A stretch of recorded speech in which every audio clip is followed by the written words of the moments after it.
Magandang araw mga ka-speaker. Ngayon gagawa naman ako ng JH157. Yan yung crown.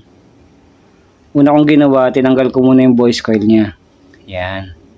Ganyan lang pagtanggal. Initan nyo lang ng hot air gun. Tapos kumuha kayo ng long nose, panghila. Di bali masira na yung voice coil. Papalitan naman niya ng bago. Original din na voice coil ng JH. Tapos, yan. Iwasan nyo lang baka mabutas nyo yung cone. Yan, okay nang yung voice coil lang masira. Yan, hilahin lang, ayan, sunog na.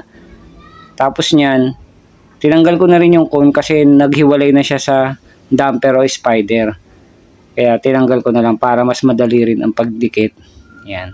Initan lang din ng hot air gun yung ilalim, matatanggal yung pinaka ano niyan, edge niyan. Pag natanggal na yan, ayan na siya. Natanggal na yung pinaka cone niya. Ayan yung ikakabit kong voice coil. Yan. So, tapos niya, dahan-dahan siya ikabit. Yan. Pag nalinis na, ikabit na yan.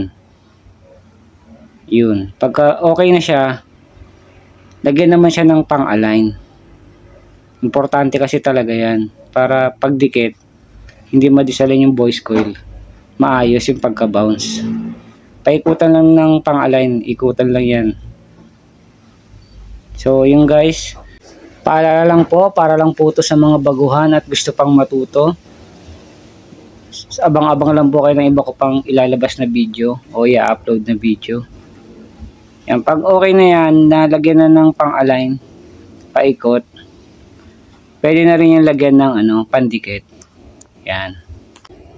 Yan, paikutan na siya ng pandikit.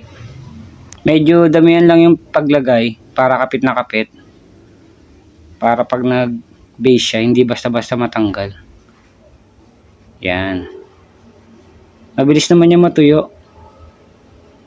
Pag okay na yan, nalagyan na siya ng pandikit. Yung cone naman yan, yung ilalim ng edge, lagyan na rin. Yan, paikutan na rin ng pandikit yan. Medyo damihan lang kasi para pag nilagay doon sa may pinaka-frame, kapit na kapit. Yan. Pagkatapos niyan, yung frame naman. Yan, damihan din yung paglagay ni sa frame para kapit na kapit mamaya. Tapos medyo pahanginan lang din yung yung rugby bago ilagay. Yan. Pahanginan nyo lang kahit mga 15 minutes. Pag okay na, napahanginan na, ikabit na dahan-dahan yung cone. Ilabas lang yung dalawang wire. Yan. Para mamaya paghinang dun sa may pigtail, nakalabas siya. Pag kasi nasa loob yung dalawang wire na yun, uulit-ulit kayo sa simula. Pag nadikitan nyo na. Importante kasi yun. Yan, patuyuin lang yan maigi. Yan, pag okay na yan, pwede na rin isabay dyan yung pandikit doon sa may voice coil. Paikutan lang maigi. Yan. Tapos dahan-dahan lang baka matuluan yung pinakaloob. Kasi pag natuluan yung pinakaloob niyan, hindi yan magbabounce sa sabit. Kaya sayang yung trabaho. Kaya ingatan lang. Yan. Pagkatapos niyan, nalagyan ng pandikit, pwede nang isunod dyan yung pigtail. Hinangin lang maigi yung pigtail. Yan. Pag okay na yan, nahinang na yan, syempre, lagyan niya ng epoxy para hindi pumitik. Pagkatapos niyan, yung dashcap naman, ikakabit. Tapos patutuyuin. Ngayon lang po, maraming salamat po ulit. Lan si Speaker Wayne po. Ito-testing na lang po yan.